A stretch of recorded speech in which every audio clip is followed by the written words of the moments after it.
conteúdo que a gente começou a vivenciar foi o conteúdo falando sobre o primeiro reinado. A aula também eu vou gravar, então depois eu colocarei lá no grupo. Eu já coloquei o slide, coloquei o link da atividade e também a gente vai dar continuidade ao assunto falando sobre sobre o primeiro reinado. E afinal, o que foi o primeiro reinado, né?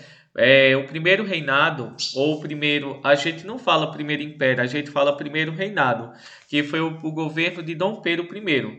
E esse governo de Dom Pedro I foi um governo que ele foi o quê? Muito tumultuado, foi cheio de confusões, foi um período também que os ricos eles foram favorecidos, e foi esse período do primeiro reinado, que eu vou mostrar agora, nós vamos dizer que ele vai iniciar desde o ano da independência do Brasil, em 1822, até o momento em que Dom Pedro ele foi obrigado a se retirar do Brasil, que é o momento da abdicação, o momento em que ele pediu para ser retirado do Brasil, não porque ele queria, mas também porque ele praticamente foi obrigado realmente a se retirar do nosso país. Vocês estão vendo aí o slide, que hoje ele é bem pequenininho, então a nossa aula também ela não vai demorar muito. Nós temos então aí o primeiro reinado, que é o governo em que Dom Pedro, o período em que Dom Pedro governou o Brasil. Esse período ele vai desde a independência até o ano até o ano que ele vai ser saiu do Brasil e voltou para Portugal. Então a gente vê que esse período ele é chamado de primeiro reinado. O primeiro reinado ele vai de 1822 a 1831. Durante esse período, a gente viu então na aula passada que quando Dom Pedro ele proclamou a independência do Brasil ela não foi feita pela população pobre, mas sim ela foi feita pela população o quê? Rica, pela população bem de vida, ou que nós podemos chamar de elite brasileira.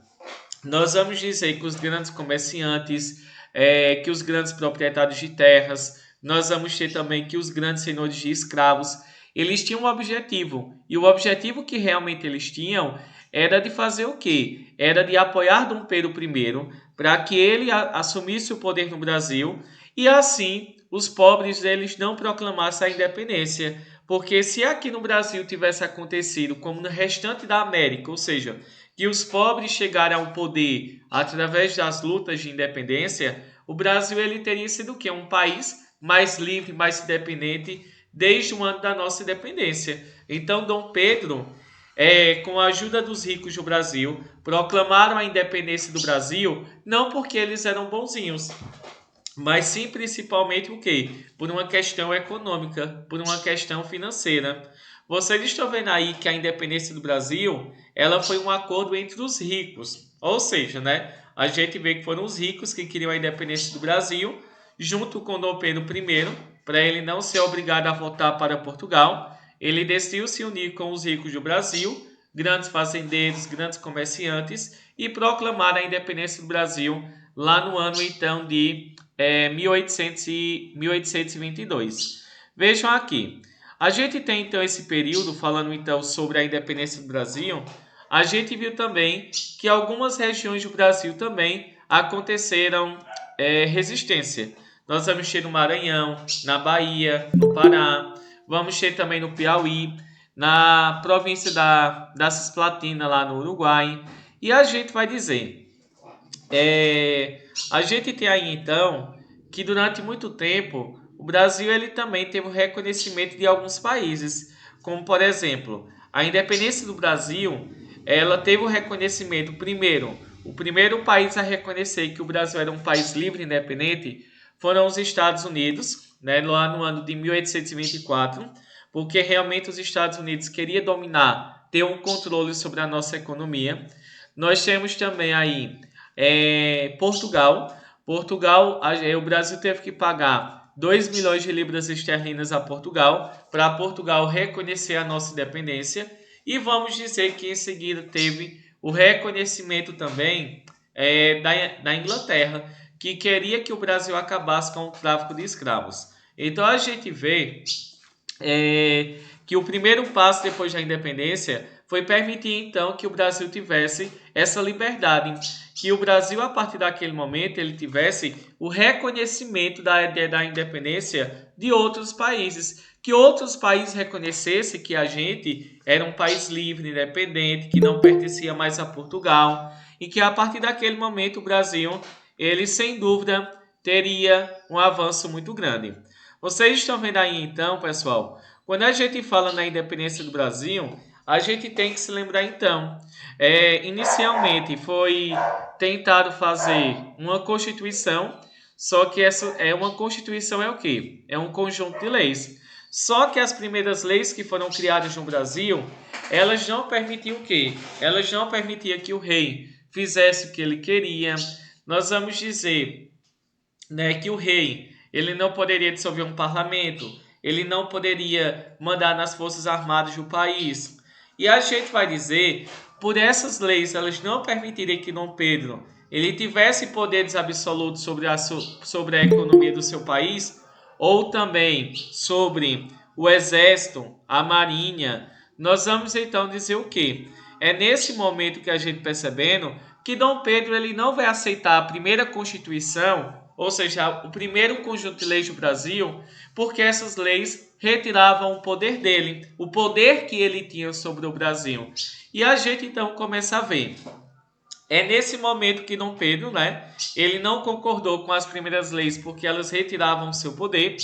Nós vamos dizer também que o partido português e brasileiro, eles lutaram para ver quem teria mais privilégios. E vamos dizer também que no dia 25 de março de 1824, Dom Pedro I, então, ele decidiu criar uma Constituição, ou seja, um conjunto de leis. Só que essas leis, elas não iriam beneficiar todos, não. Essa primeira Constituição, que realmente foi criada por Dom Pedro I, ela vai ser chamada de Constituição da Mandioca.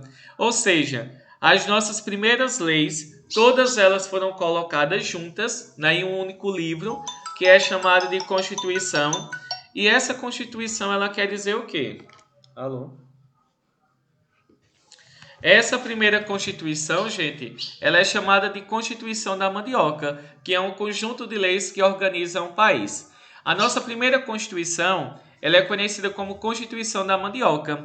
Por quê? Nós vamos dizer que essa Constituição da Mandioca é uma lei que ela permitia apenas homens que eram maiores de 25 anos e que tinham uma grande fazenda, e nessa fazenda ele tinha que produzir mandioca, porque isso significava que aquele homem ele era muito rico, ele iria ter uma renda de 150 alqueires de mandioca, que é uma quantidade que eles utilizavam na época para medir a riqueza de uma pessoa, que realmente aquela pessoa ela poderia votar, poderia ser eleita, né? E a gente vê que eram esses homens que poderiam participar das escolhas, das decisões que eram colocadas em práticas aqui no Brasil.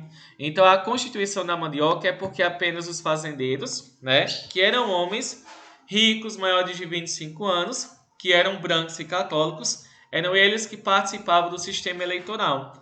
A gente vai dizer também que além dessa questão que a gente fala então da Constituição da Mandioca, nós temos que perceber então, o Brasil, essa Constituição ela dizia que o Brasil seria uma monarquia, ou seja, governado por um rei, e quando ele morresse, quem iria assumir era o seu filho, por isso que o Brasil era uma monarquia hereditária. Nós vamos dizer também que o poder, durante o governo de Dom Pedro I, o poder aqui no Brasil era dividido em executivo, que era o imperador, e ministros, aquele que executa que coloca em prática as leis. Nós temos então o legislativo, que era a Câmara de Deputados e Senado, responsável pela criação de leis, os juízes de julgar, e temos o poder mais poderoso, né, que era visto durante esse período, que era também o poder moderador. E o que significa o poder moderador?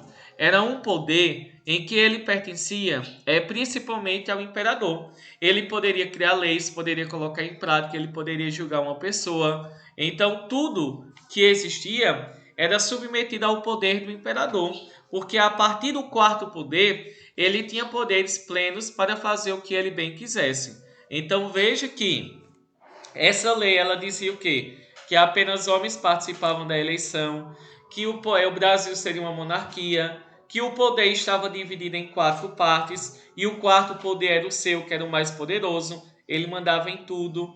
Havia também as eleições. Como eram as eleições naquela época, que tem uma questão da atividade. Para escolher os ministros e os deputados, a gente vai dizer que o critério principal era o quê? A riqueza. Quando uma pessoa ela vota só se ela tiver dinheiro, o voto naquela época ele era chamado de censitário. Só votava quem tivesse uma renda fixa.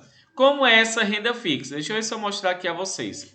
A gente vê que havia só votavam homens maiores de 25 anos e que fosse rico. Nós vamos dizer que a renda mínima exigida para uma pessoa votar era de 100 mil réis. 100 mil réis equivale a 6 mil reais hoje. É isso por ano. Nós vamos dizer também que existe outro tipo, ó. Aí existiam vários, então, vamos dizer assim, pessoas que votavam. Existia o eleitor de paróquia e o eleitor de província. Haviam eleitores com renda de 100 mil réis, que é a mesma coisa que 6 mil reais hoje em dia, isso anualmente. Havia também um eleitor que tinha uma renda de 12 mil reais, que era um eleitor de paróquia. Havia uma pessoa que poderia, para uma pessoa ela ser candidata a deputada, a deputado, ele tinha que ter uma renda de 400 mil réis, que era de aproximadamente o quê? 24 mil anualmente. E vamos ter então para senadores. Para uma pessoa então, ela se candidatar a senador, ele teria então que ter uma renda de aproximadamente 800 mil réis, que daria 48 mil reais. Então veja que nesse período a gente diz só quem votava é quem era rico, ou seja, porque naquela época o voto ele era censitário. Você só vota se você tiver uma renda fixa, né, e boa. E você também só vai votar. E a eleição também, ela é uma eleição que ela é indireta. Por que uma eleição indireta? Nós vamos dizer que haviam pessoas que votavam que tinham uma renda de 100 mil réis, haviam outras pessoas que tinham uma renda de 12 mil réis, e para uma pessoa ela ser candidata, ela tinha que ter uma renda por ano de mais de 400 mil reais e também uma renda de 48 mil reais. Como é que se dava naquele período? Para uma pessoa escolher os deputados e senadores, não era qualquer pessoa que ia escolher, não. Existiam pessoas que eram bem de vida, de classe média, né? Que tinham uma renda de 100 mil reais por ano, que é uma renda naquela época de 100 mil réis. A gente vai dizer que essa pessoa, ela era chamada de eleitor de paróquia. Só que esse eleitor de paróquia, por ele não ter muito dinheiro, ele não poderia escolher deputados e senadores. Ele ia escolher uma pessoa que era da sua região, uma pessoa então que seria da sua região ou que seria mais próximo de um local onde ele morava, que ele iria escolher os candidatos que iriam escolher deputados e senadores, que eram o quê? Ele era chamado de eleitor de província. Então vamos dizer que eu vivo em uma cidade pequena e eu tenho uma renda de 100 mil réis, que já era de classe média por ano. E a gente vai dizer então que essa pessoa, ela tinha o quê? Vamos dizer que esse eleitor de província, ele era escolhido pelo eleitor de paróquia para que ele pudesse escolher os deputados e senadores que iriam governar o Brasil. A gente vai dizer então que essa eleição era uma eleição indireta. Por quê? Uma pessoa que ela ganhasse 6 mil reais por ano, ela não poderia escolher os deputados e senadores. Por quê? Ela ainda não tinha uma renda suficiente. Ela apenas poderia o quê? Poderia apenas fazer o quê? Escolher os eleitores então de província, para que esses eleitores de província eles se responsabilizassem por escolher os deputados e senadores. E isso era a forma que o sistema eleitoral estava organizado aqui no Brasil. Só votava homem de 25 anos de idade se ele tivesse uma grande plantação de mandioca E a gente vai dizer que a partir desse momento, esses eleitores eles tinham o quê? Principalmente a gente começa então a ver que era esse eleitor de paróquia que escolheu o eleitor de província, e esse eleitor de província era ele que iria escolher o quê? Tanto ele iria escolher então os deputados, como também ele iria escolher os senadores. Os senadores naquela época, eles tinham o quê? Eles tinham um poder que era vitalício, ou seja, eles eram escolhidos pelo próprio imperador, só que eles não poderiam o quê? Eles seriam até morrerem, eles seriam senadores. O poder naquela época era um poder que ele era vitalício, né? Até a morte. E a gente vai dizer então que nesse momento Dom Pedro ele começou então a passar por grandes dificuldades.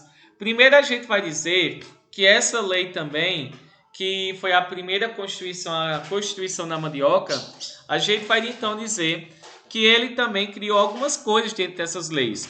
Uma das leis criadas também foi a lei do padroado, que ela significava o quê? Que o rei, ele tinha o direito de escolher bispos, cônegos e párocos, de arrecadar dízimo, de organizar comunidades religiosas, principalmente por quê? Porque agora era o rei que ele controlava a Igreja Católica e não mais a Igreja Católica controlava o rei. Então a gente vai dizer que o padroado significa o quê? Que o rei ele tinha poderes sobre a Igreja Católica. Era ele que iria nomear os bispos, cônegos e párocos, devido à importância a importância que a gente vê que o imperador Dom Pedro I ele tinha no Brasil. Para alguma coisa se ela ser decidida na igreja, ela teria então que ser aprovado pelo sistema padroado, né? Nós vamos dizer então que Dom Pedro ele controlava grande parte, então, vamos dizer assim, grande parte do que era realizado dentro da Igreja Católica, seja a escolha de bispos, cônegos e párocos, como também a arrecadação de dízimos. Havia também o beneplácito. O beneplácito ele era o quê?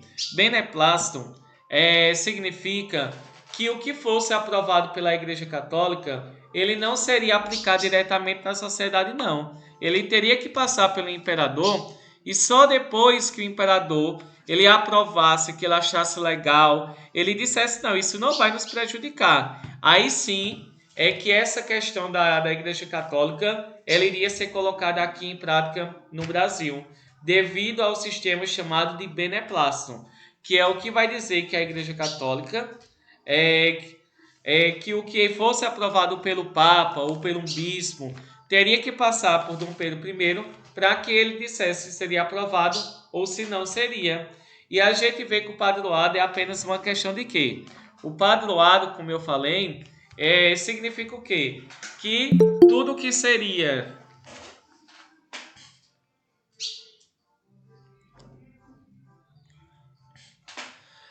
o padroado, então, gente, significa que o rei ele tinha direitos totais sobre a Igreja Católica, de escolher bispos, cônegos e párocos, e também de recolher os dízimos. E a gente vê que além dessa questão também, a gente pode dizer o quê? Além do padroado, né, que permitia que a Igreja Católica, que o rei, o imperador, ele tivesse poderes de escolher os bispos, cônegos e párocos, ele também tinha um poder de recolher os dízimos. E o beneplácito dizia o quê? Dizia que uma regra, qualquer coisa decidida pela Igreja Católica, tinha que passar pelo imperador para dizer se ele concordava ou não. E a gente tem aí então, pessoal, aí uma questão que vai ser uma guerra que Dom Pedro ele se envolveu, chamada de Guerra da Cisplatina. Todo mundo já parou para pensar que aqui no Brasil a gente tem um pouquinho de raiva dos argentinos, né? Muita gente não gosta, né? A gente vai, principalmente no futebol, né? A gente vai dizer que essa rivalidade com a Argentina não é algo recente, é uma rivalidade que ela vem aí há quase 200 anos. como foi que iniciou essa guerra? Essa rivalidade? Através de uma guerra chamada de da Cisplatina. A Cisplatina é uma região que hoje a gente chama do Uruguai. Nós vamos dizer que durante muito tempo o Brasil e a Argentina lutaram para ver quem iria se tornar o dono da província da Cisplatina, que é um território onde fica hoje o Uruguai. Nós vamos dizer que o Uruguai nem queria pertencer à Argentina e muito menos ao Brasil, por causa da nossa língua e dos costumes que são muito diferentes. Nós vamos dizer que essa guerra, Dom Pedro gastou muito dinheiro, porém, nós vamos dizer que essa guerra ela não teve nenhum vencedor. Nem o Brasil e nem a Argentina venceram a guerra. O que aconteceu foi o quê?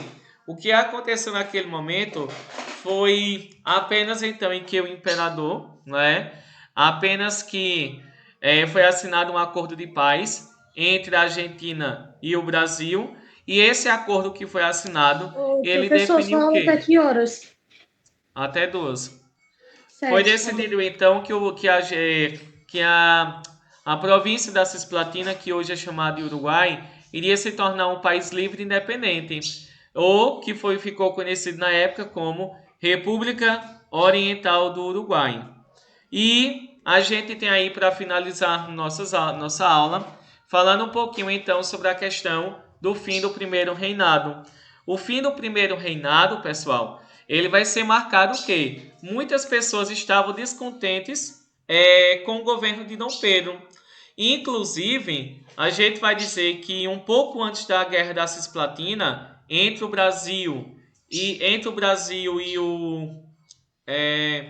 entre o Brasil e a Argentina, nós vamos dizer que a região que mais se revoltou contra o poder de Dom Pedro I foi a região então aqui de Pernambuco.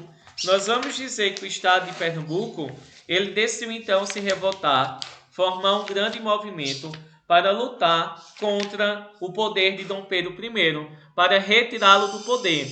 E essa revolta, ela ficou conhecida na nossa história com o nome de quê? Ela ficou conhecida na nossa história como como Confederação do Equador. Essa revolta, chamada de Confederação do Equador, ela significava o quê? Nós vamos dizer que ela reunia pessoas pobres e ricas aqui em Pernambuco que queriam então tornar Pernambuco independente do Brasil, que o Brasil se transformasse realmente em um país independente. E eles pensaram até no nome que seria chamado de Confederação do Equador. Imagina aí se o Brasil, né, se Pernambuco tivesse então se tornado livre, independente do restante do Brasil. A gente seria um país dentro de outro país. Um pouco estranho, né? A gente vai dizer que essa revolta ela aconteceu porque a população estava revoltado com a situação de Dom Pedro, por ele não ajudar a população, por ele ser uma pessoa muito autoritária, por ele criar leis que favoreciam apenas os ricos e não aos pobres. E a gente vai dizer que Pernambuco ele não esteve sozinho, não. Ele teve a ajuda do Ceará, Rio Grande do Norte, Paraíba, Sergipe e também de Alagoas. Todos eles juntos, então, estavam envolvidos nessa grande revolta, principalmente para tentarem acabar com o poder de Dom Pedro I. Porém, essa revolta ela vai acabar, né, com o governo de Pernambuco sendo derrotado. Nós vamos dizer que os líderes desse movimento, alguns foram mortos, como Frei Caneca. Frei Caneca ele acabou sendo morto, né, que foi o grande líder do movimento. E a gente tem aí, a gente vê que Dom Pedro ele estava passando por grandes dificuldades.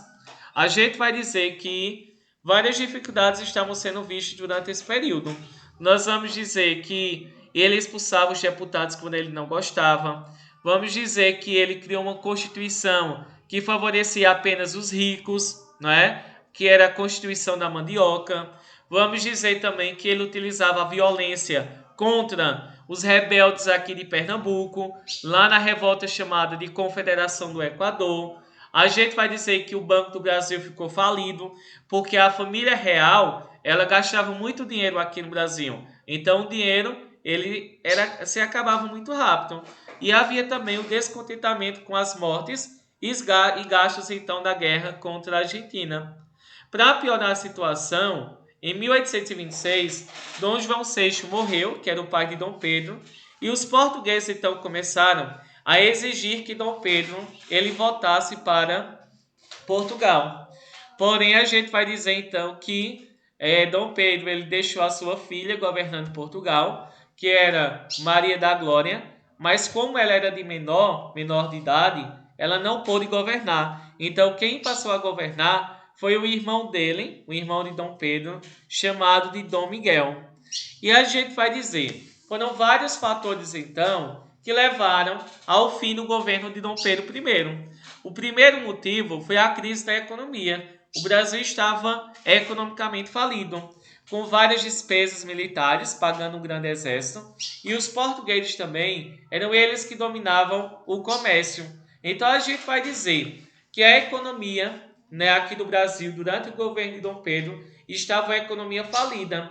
Nós vamos dizer que o Brasil ele comprava mais do que vendia a outros países, e também ele tinha que pagar muito dinheiro ao exército que vinha lutar aqui no Brasil.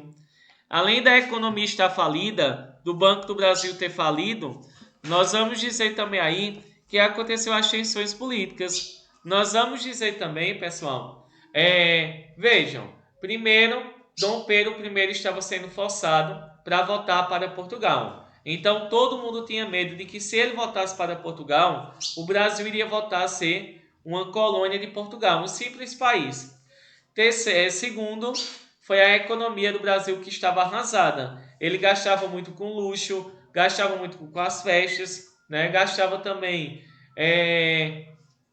com as guerras, com o exército. Então a gente vê também que a economia ele vai ficar falida. Vamos ter aí aumento das tensões, né? A gente vai dizer que o jornal ele passou a divulgar muitas coisas sobre Dom Pedro I, né? Sobre a sua vida pessoal, sua vida profissional, vida pessoal, vida profissional. E a gente vai dizer que um jornalista que gostava de criticar o governo de Dom Pedro II, Dom Pedro I, ele acabou então sendo assassinado. O nome dele era chamado de Líbero Badaró. Muitos descobriram depois que o homem que matou Líbero Badaró, ele trabalhava para Dom Pedro I. E no dia 13 de março de 1831, foram recebidos então agarrafados lá no Rio de Janeiro. A gente pode dizer que muitas pessoas eram contra Dom Pedro. Os ministros, os proprietários, os fazendeiros, né? Os profissionais políticos liberais que queriam a liberdade do Brasil. Havia a tropa imperial, ou seja, nem o exército brasileiro estava lutando a favor de Dom Pedro. E no dia 7 de abril, ele abdicou do poder em favor do seu filho Pedro de Alcântara, um menino de apenas 5 anos de idade. Então é importante vocês observarem que o governo de Dom Pedro II, ele vai acabar então por qual motivo? Ele vai acabar principalmente pela situação em que ele se encontrava. O Brasil estava acabado financeiramente. Havia também a questão política que os portugueses queriam que ele voltasse para Portugal. Ele não pôde deixar sua filha, Maria da Glória, porque era menor de idade. O irmão dele deu um golpe. Aí ele teve que deixar aqui no Brasil seu filho, Pedro de Alcântara, de 5 anos de idade, e volta para Portugal. Então, primeiro ele estava envolvendo uma crise política. Desde que seu pai morreu, os portugueses queriam que ele voltasse. Segundo motivo é uma crise econômica, onde as pessoas... Então a gente vê que a crise econômica estava o quê? O Brasil estava comprando mais do que vendendo. Nós vamos dizer também que essa crise da economia, a corte portuguesa Dom Pedro gastava muito dinheiro com as suas riquezas, com o seu luxo. E vamos dizer, por último, que ele gastava muito dinheiro também com as forças militares. E o aumento das tensões. Também a gente vai ver que foi morto, né, um jornalista que provavelmente foi morto a mando de Dom Pedro I. Então isso fez o quê? Com que toda a população brasileira se revoltasse com Dom Pedro I. E no dia 7 de abril de 1831, ele volta para Portugal e deixa aqui no poder Dom Pedro II, ou Pedro de Alcântara, com apenas 5 anos de idade.